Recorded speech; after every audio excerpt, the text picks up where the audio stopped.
Ladies and gentlemen, boys and girls, welcome back to the AFC Newsday channel. My name's Dan and his name's Matt, and we're here for, your weekly installment of Arsenal content. Matt, you well? Really good, thank you, mate. How about yourself? Mate, I'm always good. All the better for being in the presence of your fine self. Thank you so much to those tuned in. If you're watching live or if you're watching back on our YouTube channel, please make sure to subscribe because, we're still trying to get off to a nice start on the channel, and we really appreciate the support so far, and any subscription, like, or comment is much appreciated. The video with Curry went well, didn't it, Matt? It was nice to have our first guest on, and hopefully some more coming next week, which we'll get into a little bit later. But yeah, no, it went well, Karen, didn't it? It was a nice episode, and I think it was well received as well.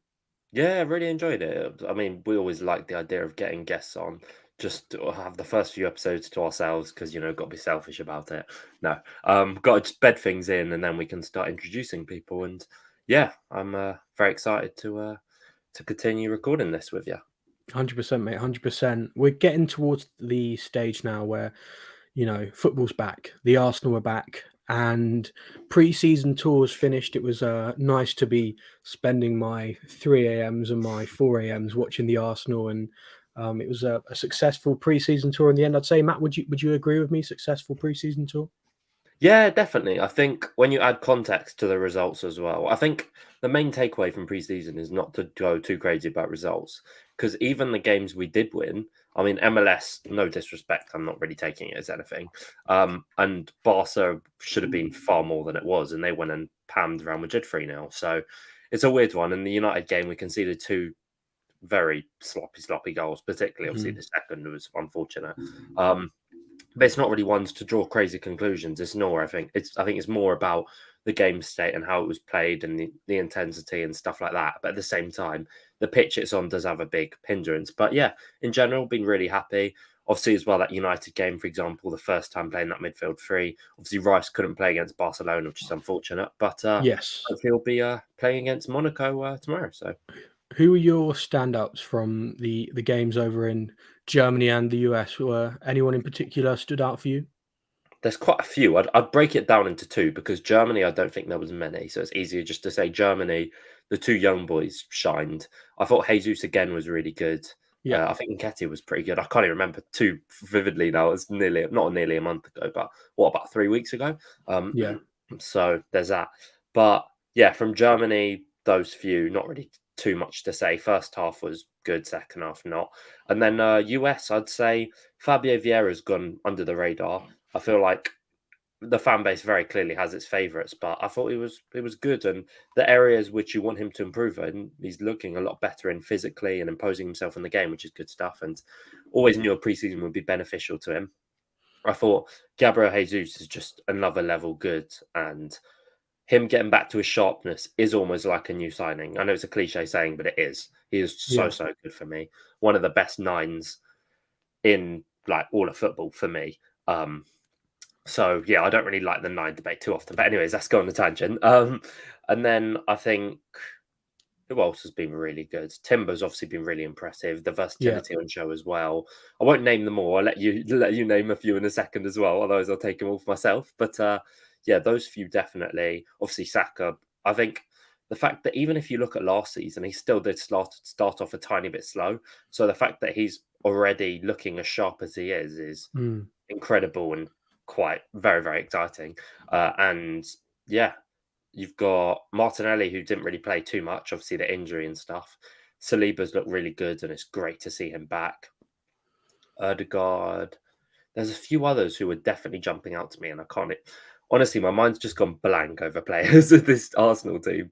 You've got it's another forward, Trossard, obviously. Is the one. Trossard, yeah. Super. I think there's one other I want to mention, but I'll let you go on to it, and then I can always mention afterwards. Yeah, I think he probably won't get the headlines, and he didn't play many minutes. But Smith Rowe looked good, I thought, in his little kind of burst that we saw of him coming on. Timber's a big one, who you said.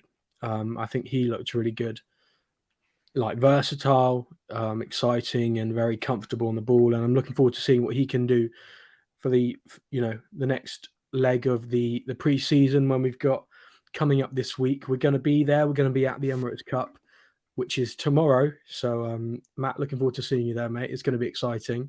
Can't wait.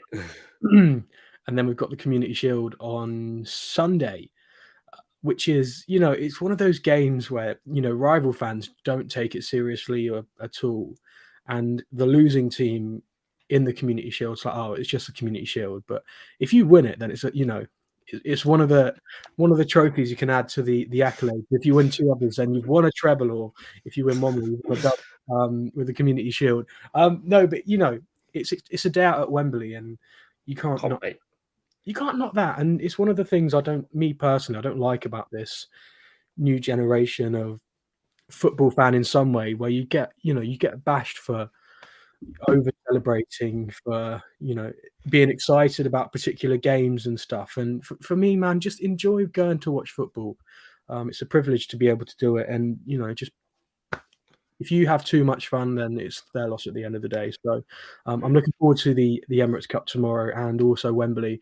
We'll get into that a little bit more, but one thing that has happened since we were last on was that this incredible gentleman, Mr. Arsene Wenger, has now officially got his statue outside the Emirates, which I'm really excited to see tomorrow.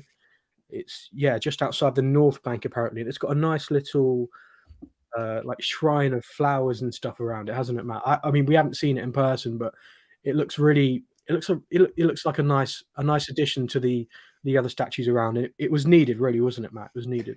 Yeah, it's long overdue, as you say. I mean, obviously you've got some other legends around the ground with statues, but Wenger's kind of the one who's. You think of Arsenal, you think of Wenger, what everything he's done for the club, and the heritage side of things, the history side of things, the culture side of things. It's a lot, really, and I'm very happy that he has got his trophy, and it's fitting. It's with the Invincibles trophy. Obviously, if it was gold, that would be very, very cool. But I think there's pretty obvious reasons why it's not with people around. But yeah, very exciting. Also, I thought I'd just mention as well, because I did a tweet the other day about the standouts from the tour. So I thought, instead of me trying to brainstorm off the top of my head, because some reason my brain's in sleep mode, a few I didn't mention were Kieran Tierney and Kai Havertz. I thought Tierney, really nice dynamic with Timber playing, and I'm really happy for it because I want him to do really well.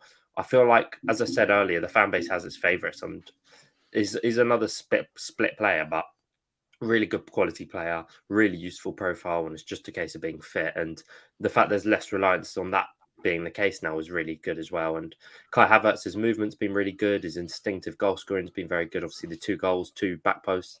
And I thought that would just be a good one to add. So I was just having a quick look through, just trying to find on Tierney, Matt, on Tierney. What do you think?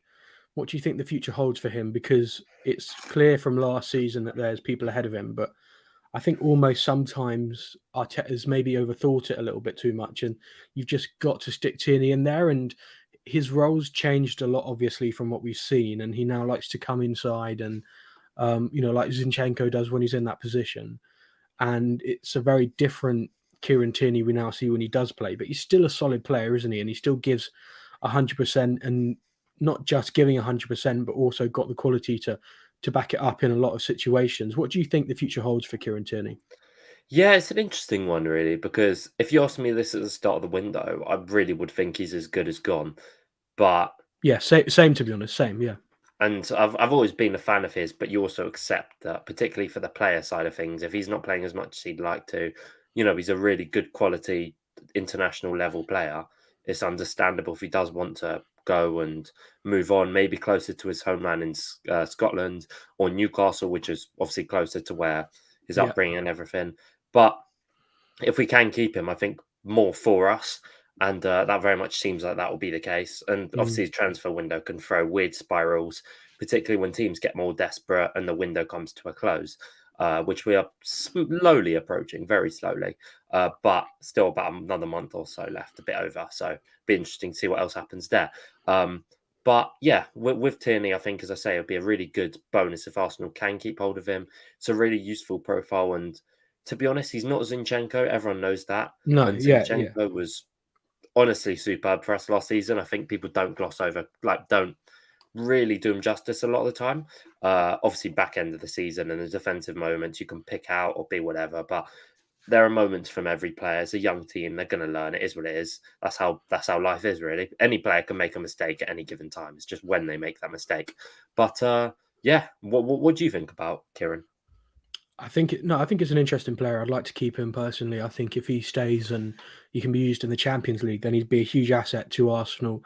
And a lot of the time, he gets vital goals a lot of the time in Europe as well. We've seen him kickstart some comebacks. I think not last season, but the season before, we've seen him. He did score last season, I think, in the Europa League, didn't he? Though he scored a nice little volley with his left. You know what? It's like his left shin/foot, wasn't it, from outside the box? Fun little random game. Can you name me 3 Kieran Tierney goals off the top of your head? Oh my word! The one he scored, I can't say who he scored against, but the one he scored in the Europa League last year. Okay. I think he scored against, was it Vittoria maybe in the Europa League the year before? I think it was, yeah. And then, my word, that is a tough. I can't think of it. I can't think of any more. Can you go on, Matt? Take it over. Can you think of? One immediately sprung to mind: the goal at Carrow Road last season in the 5-0. Yes, of course. Yeah, I remember that one now. Yeah, very wet day, I think, wasn't it? Yeah, Massively. back in COVID football, wasn't it? Yeah.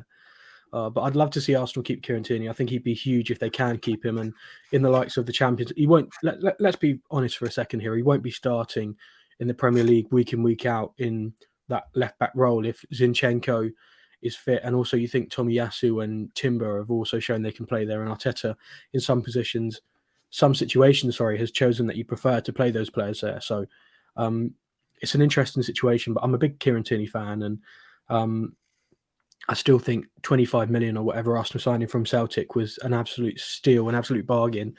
And he's a huge player. And yeah, I just like how he leaves everything on the pitch. And it would be a shame to see him go, but I think he will. I'm almost inclined to say I think he'll stay now, just because Arsenal have kind of got quite a firm valuation on him, haven't they? And Newcastle just don't seem willing to match that. But an interesting situation nevertheless, and we'll keep you across that on our Twitter feed at AFC Newsday if you wanted to follow us there. You can follow us for all the Arsenal content from these shows, and also from the the latest news on Arsenal Twitter. We'll have Anything it on Arsenal, really. anything Arsenal. Yeah, we'll have it on the Twitter page. So at AFC Newsday, you can find the link in the description of this video. Actually, you see, Matt, I'm getting technically better now, so I can put these things in here. Proud of you, Matt. Moving on to another. The main news story, I'd say, of the last 5 days is that Arsenal have been linked with David Raya of Brentford, and something that I couldn't see coming at all personally at the start of the window, and I never would have thought that Brentford would be willing to sell David Raya. But it's got to this stage now where David Ornstein's reported that Arsenal have an interest in him after a deal with Bayern Munich broke down. And I don't know, Matt, how do you feel about David Raya? First of all, what's your thoughts on him as a keeper? Do you rate him? And also, do you think that he'd be a good fit at Arsenal? And where does he fit in? Because just to bring you up to speed, the latest we heard is that David Ornstein put out that Arsenal are exploring a deal to sign Brentford goalkeeper David Raya. No bid yet, but Brentford are aware of interest. Bayern also pursuing, but the 27-year-old is keen to join Arsenal, apparently. And this is also due to Nottingham Forest considering Matt Turner to sign for them. There's a gap in the valuation currently, but dialogue is ongoing. So an interesting situation. Matt, if David Raya comes in, is he number one or number two? It's a dead difficult, it's an interesting question, because for me, there's only one answer, and that's number two. But I think that's just because people underrate Ramsdale far too much. And I feel like people use certain instances as a way to get at first team players. I mean, you'd think having one of the most successful seasons in however many years would warrant, even more respect and even more applause, or even delusion, if you want to call it that, from, parts of the fan base. But I feel like, if anything, there's a select few players in the fan base who just have a split opinion, and I've never really understood it personally. And I think Ramsdale's one of them. And I think obviously you can nitpick errors, but you can also nitpick the fact that Spurs away, he made that a far easier game than it could have been. 2-0 didn't flatter us. We deserved to win 2-0, but He made that huge save from Sessegnon. He made a few other big saves. Mm. That was huge. He had the game against Liverpool, was it? Yeah, Anfield, Liverpool, yeah. Anfield was super, 2 super huge save. saves in stoppage time, yeah. That game was, sensational. Crazy, crazy game. Loved it, or slightly. And then a few other games as well, which I can't really remember off the top of my head. If it was a bit more recent in the memory, I'd probably be able to name you a bunch of games. But the point being is I feel like people do underestimate Ramsdale a lot.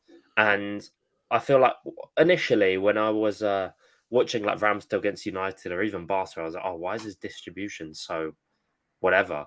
But the elephant in the room is we just want to go more direct and longer more. Hence why someone like Kai Havertz is a really good example of Arteta just being a really intelligent person with his versatility, someone who can fill his number 8 role, which he wants, but someone who can go as a 9 in possession. So, he can lump it up top to a huge 6'4" target man with players around him and play off that like we did with Gabby Jesus, who I think is also very underrated in the air. And it's an interesting dynamic because when you first saw Ramsdale in Arsenal colours, you were seeing these incredible short passes, diagonals, clip balls to the fullback, long kicks to Martinelli, and so on and so forth.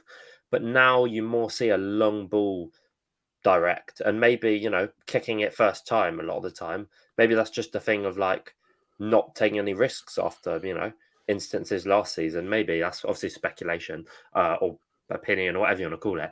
But it'll be interesting to see. But talking about Raya, because I just waffled you about Ramsdale for 2 minutes. Raya's a really, really top keeper. I really, really like him. After the game at the Emirates against Brentford, honestly, after the game, I was like, I really rate David Raya already, but I was like, wow, this guy just is so good. Like his distribution is unbelievable. He's versatile as well, though. Like his long balls are really good. Any kind of distribution he's really good with. He's a very underrated shot stopper, really underrated shot claimer as well, which is not shot claimer, sorry, cross claimer is what I meant to say. For someone who's 6 foot, which people like to gel on quite a lot, it's impressive. And when you look at a lot of keepers, I guess, in the Prem or the keepers teams are signing, you got Edison. I think he's 6'2", 6'3", I want to say. I'm going to take your word for it, Matt. I'm not sure. I'll have a look. I think Allison's a bit taller, but Anana's also about 6'2"-ish area. Obviously, Raya's a bit shorter, but that kind of seems to be the new vein of things to an extent. So interesting one. But yeah, I really rate Raya. It's hard to say because you're not used to having keeper depth at all, and no one really is. So, I understand the natural question is always Ramsdale getting replaced or is whatever happening. But you also kind of need to be like, okay, well, Arsenal or Arteta wanted Raya before we got Ramsdale a year before.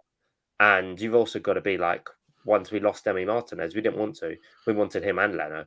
Yeah. And to me at the time, I thought that was a bit like, okay, we want them both just so we can then solidify Emi as a starter and move Leno on, or vice versa. But I guess that's exactly how it is. He wants him as a starter. And when you do look at Matt Turner, in terms of profile, was completely different style-wise. So you do understand it. What do you think about David Raya before I go on anymore? No, mate, it's fine. It's fine. I think first of all, Aaron Ramsdale's come under a lot of unnecessary criticism this week on the timeline. I think there's been a lot of people that have laid into him for no reason, and I think he's had an amazing season last season. I think he was fantastic for Arsenal. He's still incredibly young, still 24 years old, and for a goalkeeper, that is still incredibly young for a keeper. And I think that we've started to see progression in his game as far as the actual keeping side of it's concerned. I think his distribution changed quite a lot, but as far as between the posts and shot stopping, I think it's got a lot better. And I think we started to see more moments. I think earlier on in his career, he was solid, and he made a couple of incredible saves. Like you go straight to that one against Leicester when he saved James Maddison's free kick. But I think we've started to see last season a general increase in kind of wow moments where he really has saved Arsenal. There's been some really huge, heart-stopping moments where you're like, oh my word, this is a goal. And out of nowhere, Ramsdale has saved the stop the ball going in the back of the net. And bless So, you. thank you. I think, yeah, there's been more of those moments last season, and I don't have an issue with him at all. I think he's a fantastic keeper. I think his distribution can be a bit sloppy sometimes, but these are all things that with time will continue to develop in his game. And, I have no issue with Ramsdale being the number one at this football club. And I think he's a lovely bloke as well. I think he's probably one of my favourite people in the squad, as far, just as a person. I think he's just a regular bloke, isn't he? You know what I mean? Like a lot of these people, Yeah. you look at them and they look like superstars, and they look like these people with all these followers. But Ramsdale, you wouldn't be surprised if you kind of just bumped into him, and he just seems like a regular bloke. I feel like, I don't know about you, Matt, but I just can relate to him quite a lot as far as some of just the way he behaves. He just seems like a really nice guy. Yeah, it's an Yeah. interesting one. I think our team in general has got a lot of really good profiles and personalities and stuff, and as you say, relatable ones. So Mm. there's that too, which is nice for fans. Obviously, the "you want chips" it's a relatable one. Yeah, yeah. But I've enjoyed quite a lot of his content as well. BT Sport. I know he's done the obviously other brands are available. But BT Sport, he's done he did that bike thing when they with Chris Stark and Peter Crouch. He's done a few things with them as well. Yeah, just a lovely guy. But as far as football's concerned, I think I have no issue with Ramsdale being the number one. If David Raya does come in, then it can only be a positive, can't it? Because competition amongst the keeper, the two keepers, is always going to be a plus, and it's something that just enables the keepers not to get complacent. And yeah, I'd be interested to see what happens. But there again, we know, Matt, that these situations don't always tend to last long with keepers. It kind of does tend to mean that one will leave. Yeah.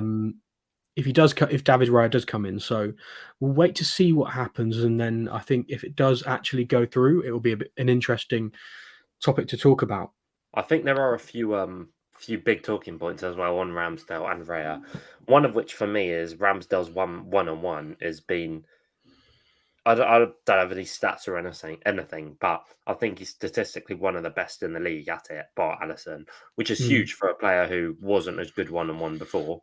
A Yeah. second huge key pointer for me is I don't want it to be a confirmation bias thing where now we're linked with Raya, this is now coming out and everything.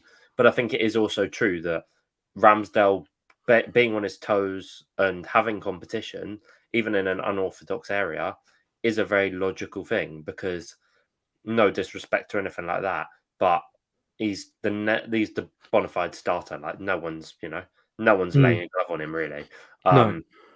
So there's that too. And obviously, he said he thrives when he's under pressure, when he's got something on him. That's why he loves away days and stuff. He's got Yeah. the fans to banter with. And then a final point, I think, or second to final point, I thought that's something else as well, but is David Raya. He was, I think, statistically one of the best keepers in Europe last season. And I think it's been inevitable they're losing him. They brought in Flecken from, I think, Freiburg, and they were linked. He was linked with Spurs, linked with Bayern, as you said. I think he was linked with United at a point, linked with Chelsea probably. He's linked with a bunch of clubs. He's a top keeper. These links are going to happen. Yeah, 100%. So, I don't think, I think people are making too much out of the Frank interview yesterday, because they know he's gone. Like, it's not, they offered him a contract clearly ages ago. He's been wanting to leave the whole window. He's been there for a while. You understand that. Like, it is what it is. You move on. But you understand that. It's not like a one to really take much that the deal's close or anything, in my opinion. I think it's more a case of Brentford aren't strengthening or weakening their hands. They just know the player's gone, and they're not going to do some absolute nonsense and pretend he isn't. Because It's interesting that I do think if it was £40 million or anything close to that, I'd be very wary. I think for a 27-year-old keeper, he's obviously in his kind of approaching for keepers. When you're 27, you're kind of approaching your prime, aren't you? You kind of hit your best keeper years. I think most people tend to say about 29, 30, something like that. But if it is around 40 million, that's a lot of money to spend, and Arsenal has spent a lot of money so far, eclipsing 200 million already. And if you added Raya, that would take it maybe up to somewhere like 250. And I don't know, I just feel like maybe Matt Turner's made it clear that he wants to leave and actually be a starter somewhere, which in that case means, makes it fair enough to Arsenal looking elsewhere.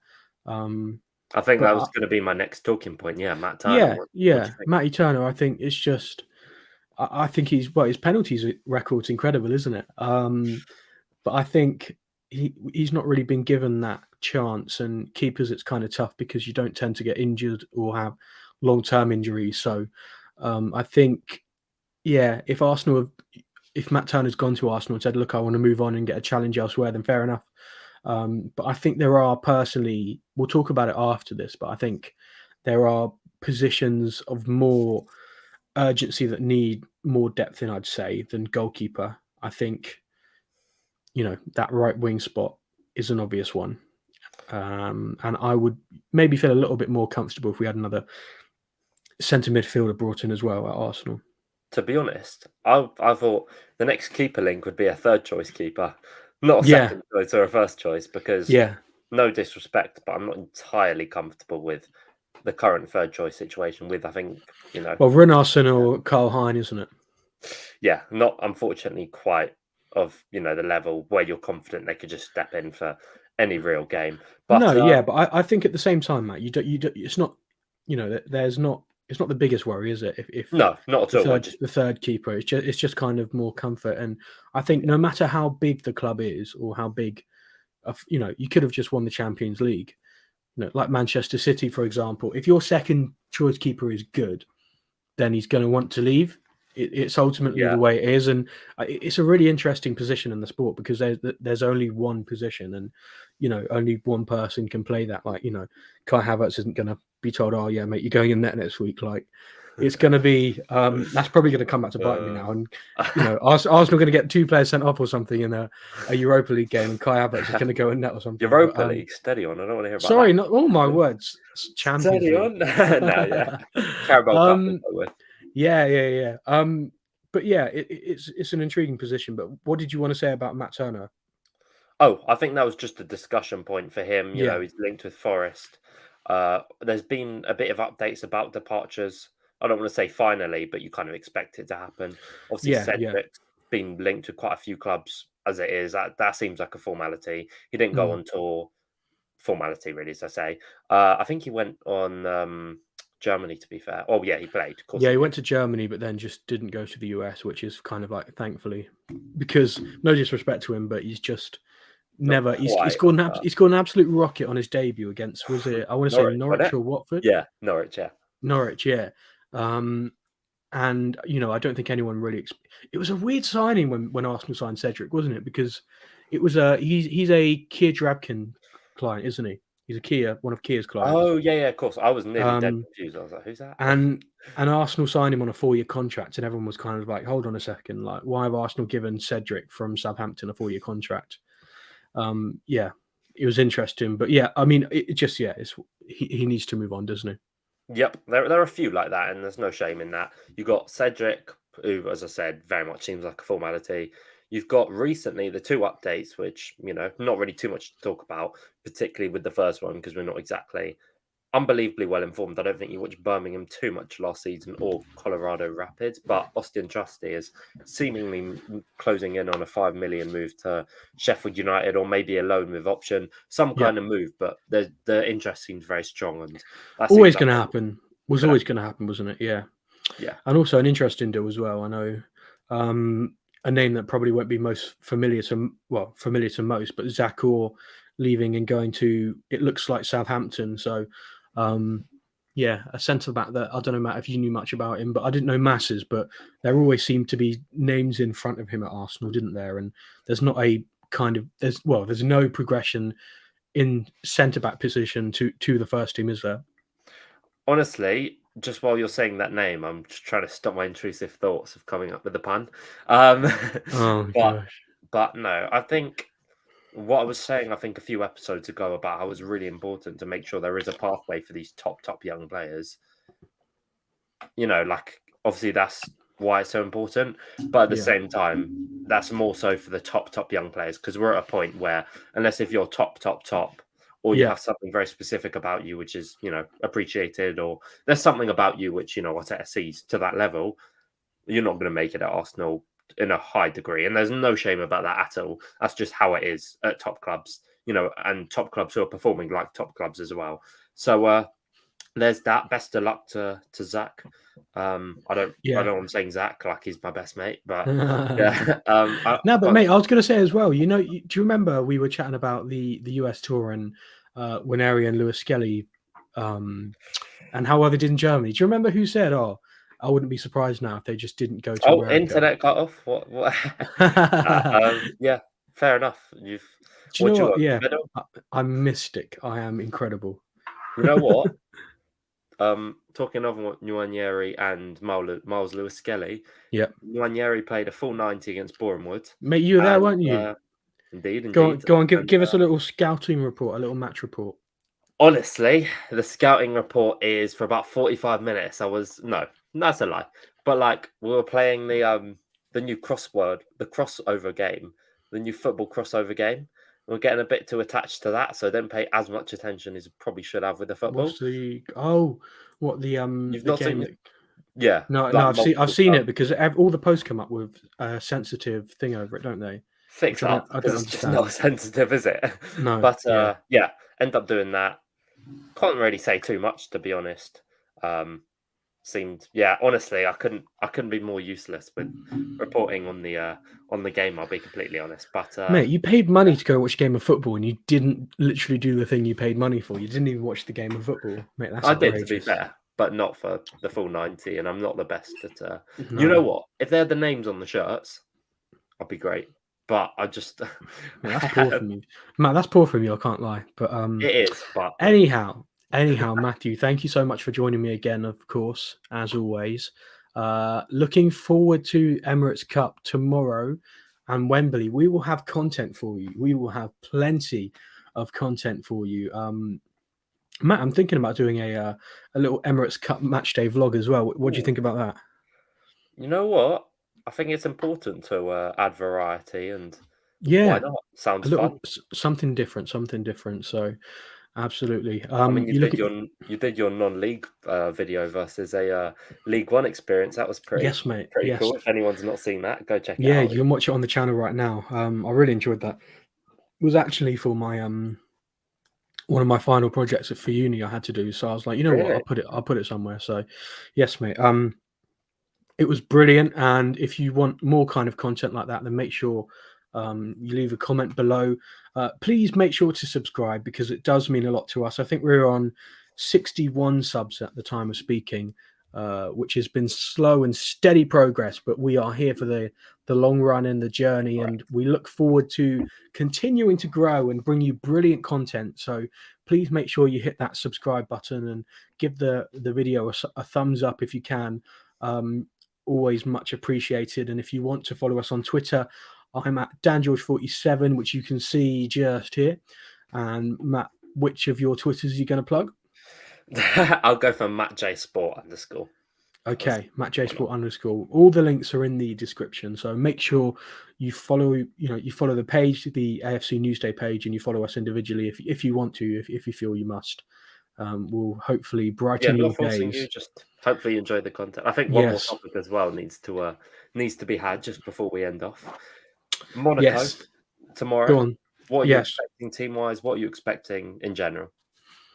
I'm just expecting a good day out, my friend. I'm expecting a good day out. Hopefully, a clean sheet would be nice, very nice. And we're at the Emirates, so steady on. Yeah, a clean sheet would be absolutely gorgeous, and a couple of goals. I say a few goals, a hatful. Hopefully, nice 8-0 will do. 8-0 would be gorgeous. I'd love it.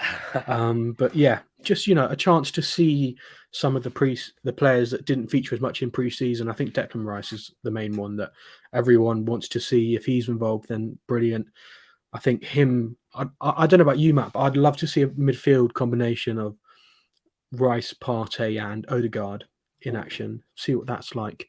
I think whatever's played tomorrow will probably be what starts against City. Yeah, and then probably same against Forest as well. So yeah.